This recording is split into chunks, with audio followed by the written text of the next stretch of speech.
মৌমাছি ফুলে যাবে ততবার ফুলে পরাগায়ন হবে, ততবার নতুন উদ্ভিদ হবে, তত বেশি সুন্দরবনের ফুল ফল হবে, সুন্দরবন টিকে থাকবে। এজন্য এটা বিবেচনা করা হোক। আমরা ধন্যবাদ জানাই, এত সুন্দর আয়োজন বন বিভাগ করেছেন। আর এবং আমাদের অতিথিদেরকে আমার সালাম এবং ধন্যবাদ। আমরা সারা বাংলাদেশে 30,000 মধু নিয়ে যারা কাজ করে এরকম উদ্যোক্তাদের একটা সংগঠন নিয়ে কাজ করছি, যেখানে গবেষক আছে, ভোক্তা আছে, এরকম বিপণনকারী আছে এবং সব শ্রেণীর লোকজন আছে। এই অনুষ্ঠানটাতে আমাদেরকে যে শরীক হওয়ার সুযোগ দিয়েছেন এই জন্য বন বিভাগকে আমরা ধন্যবাদ জানাই। এক সপ্তাহ আগে আমরা ঈদ পালন করেছি। ঈদ মানে খুশি। আমাদের এই অনুষ্ঠান আমাদের কাছে ঈদের মতো খুশির মতো লাগে।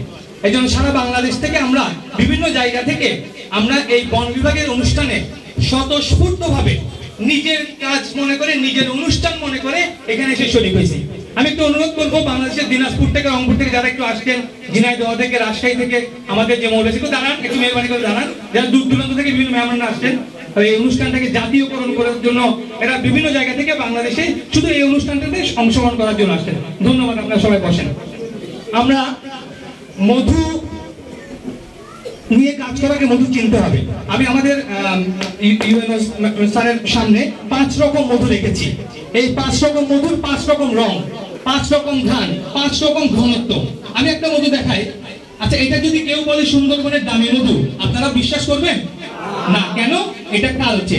সুন্দরবনের মধু এভাবে কালো হবে না। তবে আমার কাছে আমার জাদুঘরে 25 বছরের পুরনো মধু আছে, 20 বছরের, 15 বছরের। আমি প্রতি বছর কিছু মধু রেখে দেই।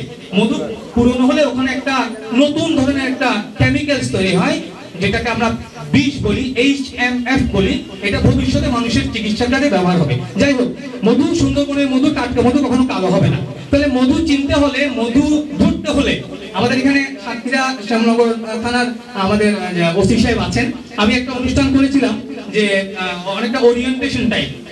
এর আগে যিনি ওসি সাহেব ছিলেন, ওনার ওই ওসি সাহেবের সময় আমি একটা অনুষ্ঠান করেছিলাম, যে অনুষ্ঠানে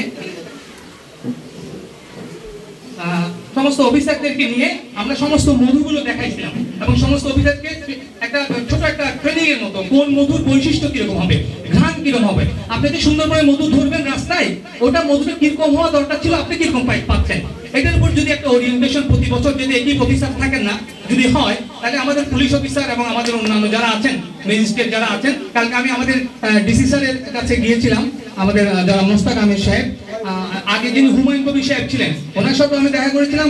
আমি ওনাদেরকে বাংলাদেশে যে মধুগুলো হয় 5-6 রকমের মধুর স্যাম্পল দিয়েছি এবং ম্যাজিস্ট্রেট এবং জজ তাদেরকেও আমরা মধুগুলো জানানোর চেষ্টা করেছি। একটা ছোট ঘটনা বলি। গত বছর আমি একজন জজ সাহেবকে এখানে নিয়ে এসেছিলাম, হুমায়ুন কবির সাহেব। উনি এখন পাবনা ডিস্ট্রিক্ট জজ। ওনার কোর্টে একটা মামলা আসছে। আপনার এখানে মৌচাষী কারাগার আছেন, মৌচাষী একটু হাত তুলেন তো। আচ্ছা, আপনারা বর্ষাকালে আপনাদের মৌমাছিকে চিনি খাওয়ান? আপনাদের মৌমাছির খামারের চিনি পাওয়া যাবে? যাবে। আচ্ছা, এরকম একটা মৌমাছির খামারের চিনি পাওয়া গেছে, এই চিনি নিয়ে মামলা হয়েছে। মামলার মধ্যে উনি জামিন হচ্ছে না। জজ সাহেবকে আমি এখানে আনছিলাম গত বছরে। আনার পর ওনাকে আমি চিনি দেখাইছি যে চিনি ভালো আছে, খারাপ আছে। এখন যদি কারো কাছে চিনি পাওয়া যায় এখন এই চৈত্র বৈশাখ মাসে, তাহলে বুঝতে হবে সে করাপ্টেড লোক, সে দুষ্কৃতিকারী। এখন চিনি খাওয়ানোর কোনো দরকার নাই। এখন আছে দরকার নাই।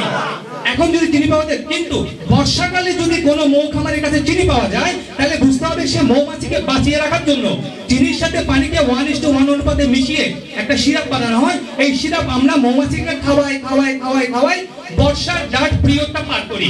এরপর যখন বরইয়ের ফুল ফুটে, সরিষার ফুল ফুটে, আমাদের আর চিনি খাওয়ানোর দরকার হয় না। ঠিক কি ঠিক না বলেন? সেজন্য কোনো খামারের কাছে বর্ষাকালে যদি চিনি পাওয়া যায়, তাকে এর জন্য দোষী সাব্যস্ত করা যাবে না, এটাকে যাচাই বাছাই করতে হবে। আরেকটা হলো, আমরা একটা বই ছাপিয়েছি, কিছু কিছু খাঁটি মধু কেন জমে যায়। আমরা অনেক সময় মধু জমতে দেখলেই বলি যে ভেজাল। সুন্দরবনে মধু জমে না। 25 বছর আগে যে মধু রেখেছি, 20 বছর আগে, ওগুলো এখনো লিকুইড আছে। সুন্দরবনের মধ্যে গ্লুকোজের পরিমাণ কম, জমে না। কিন্তু সরিষা ফুলের মধু জমে কি জমে না? জমে। কেন জমে আমি বৈজ্ঞানিক ব্যাখ্যা দিয়েছি। 6টা ইউনিভার্সিটির টিচারের ব্যাখ্যা এখানে আমি সংযোজন করেছি। আমি একটা কৃতজ্ঞতা জানাই বন বিভাগের প্রতি। বাংলাদেশ BSTI যারা বিভিন্ন পণ্যের মান নির্ধারণ করে, আমাদের বাংলাদেশ স্ট্যান্ডার্ড টেস্টিং ইনস্টিটিউশনের মানের মধ্যে সুন্দরবনের মধুর নাম ছিল না। আমাদের সাবেক যিনি DFO আবু নাসির সাহেব ওনার ঐকান্তিক প্রচেষ্টায় এবং আমাদের গবেষণাপত্র জমা দেওয়ার কারণে সুন্দরবনের মধুর নাম আমাদের বাংলাদেশের স্ট্যান্ডার্ডের মধ্যে এসেছে। এবং এখানে লিখেছে ফর সুন্দরবন সানি র হানি কম হানি কাট কম ইন হানি অর চান honey the maximum limit for moisture is 25%। অর্থাৎ সুন্দরবনের মধু পাতলা হবে, সুন্দরবনের মধুতে ময়েশ্চারের পরিমাণ বেশি হবে। সুন্দরবনের মধুতে পাতলা হওয়ার কারণ হলো সুন্দরবনটা হলো চারদিকে পানি, এখানে ময়েশ্চার বেশি। সুন্দরবনের ভিতরে সব নদী নালা নাকি বলেন, সব নদী। এখানে মধুটা পাতলা হয়, মৌমাছি ঘন করতে পারে না। লিচুর মধু যত সহজে ঘন করতে পারে, সরিষার মধু যত সহজে ঘন করতে পারে, সুন্দরবনের মধুকে এরকম ঘন করতে পারে? সুন্দরবনের মধু পাতলা হবে, শুধু সুন্দরবনের মধু পাতলা হলে ভেজাল হবে তা কিন্তু না। এই জন্য এই স্ট্যান্ডার্ডের মধ্যে মানটা এসেছে। আজকে ঈদের দিন, আমরা একটু আগে ঈদ পালন করে আসছি, আজকে আমাদের ঈদের আনন্দ। তো এই ঈদের খুশি আমরা কিভাবে প্রকাশ করি? ঈদের খুশি আমরা প্রকাশ করি মানুষকে কিছু উপহার দেওয়ার মাধ্যমে। আজকে আমাদের উপজেলা নির্বাহী কর্মকর্তা ইউনূস স্যার এখানে আছেন। তো আমাদের যে 30,000 যে উদ্যোক্তা, তার মধ্যে আর্টিস্ট আছে, গবেষক আছে, মধু ব্যবসায়ী আছে।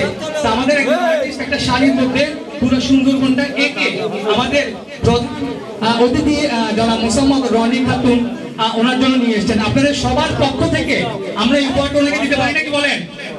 আমি মাসুদ ভাইকে একটু অনুরোধ করবো, আমাদের পুরনো চাষি মাসুদ ভাইকে সামনে আসেন।